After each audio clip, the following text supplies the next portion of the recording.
On Monday, New York City Mayor Eric Adams discussed public safety during remarks in Queens.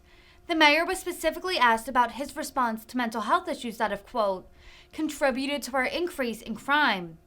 Adams addressed gun violence in the city and said he discussed with mental health professionals, quote, how holistically do we address the issue of violence that we're seeing that's stemming from people with mental health illnesses? Department of Health and Mental Hygiene Commissioner Dr. Ashwin Vasan also discussed the Adams administration's plans to respond to mental health crises. The question from Table 2 is, how will you address the mental health issues that came about due to COVID that is impacting everyone in the city, from our young people to our homeless population, that has contributed to our increase in crime here in New York City? Is Dr. Vasan here? Dr. Vasan? Dr. Vasan is going to go in depth. What we did, we have to connect the dots when we talk about public safety in our city. I use the term all the time that there are many rivers that feed the sea of violence, and two rivers that we are looking to dam. One is the overproliferation of guns in our city. Gun violence is real. I was speaking to the mayor of Birmingham earlier today. All of my colleagues, my mayors across the country, St. Louis, Detroit, Chicago, Alabama, Carolina, they are all seeing this unbelievable uptick in gun violence. And we have a direct plan to address that that's multifaceted. But the mental health issue, I don't believe, I think guns and mental health attacks, mental health illness attacks could have a major impact on our psyche. To walk down a block and get attacked for no reason, what we saw on our subway system, it just plays on our mental capacity of feeling safe. And we, this weekend, spoke with Dr. Vasan and our team. We brought on several mental health professionals to talk about how holistically do we address the issue of the violence we're seeing that's stemming from people with mental health illnesses. Michelle Go pushed to the subway track, mental health. Several people shot on the subway in Sunset Park, mental health. The murder of Lieutenant Russo, mental health.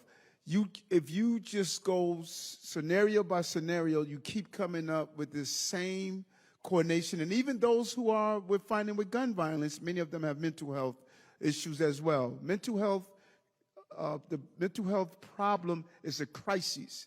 And we need all of our partners to be engaged to address it because it can't be addressed just by the police. That's a revolving door system. 48% of our inmates at Rikers Island have mental health issues. Arresting someone, then putting them back out in the street again, taking them to the doctor, to the hospital, giving them medication for a day, and putting them back until they do something that's life-threatening. That's just a failing system.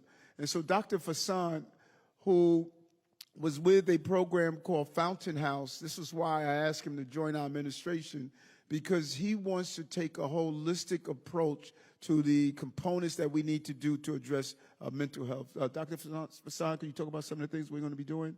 Sure. Thank you. Thank you to the community. Thank you to Northern Queens for having us and for having me in your community.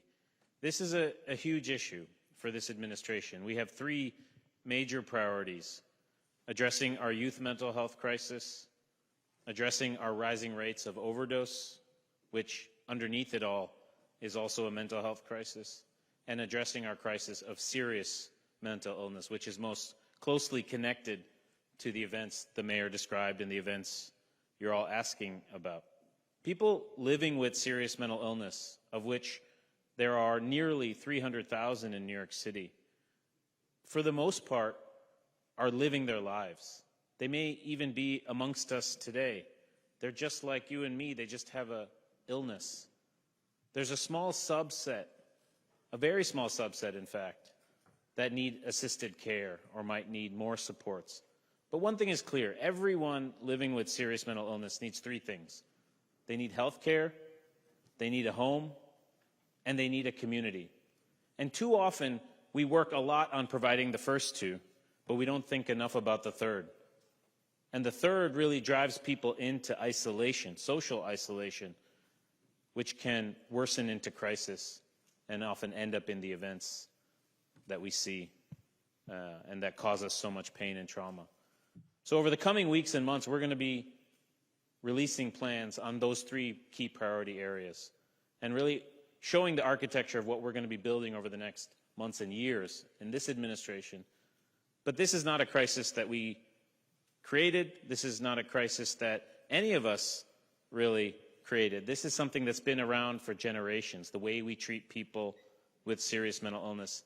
And we're going to go to the root of the crisis. We're going to go upstream and not just think about acute care and you know, the interactions people have, but we're going to go at the causes.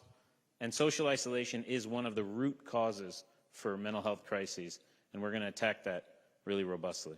Thank you.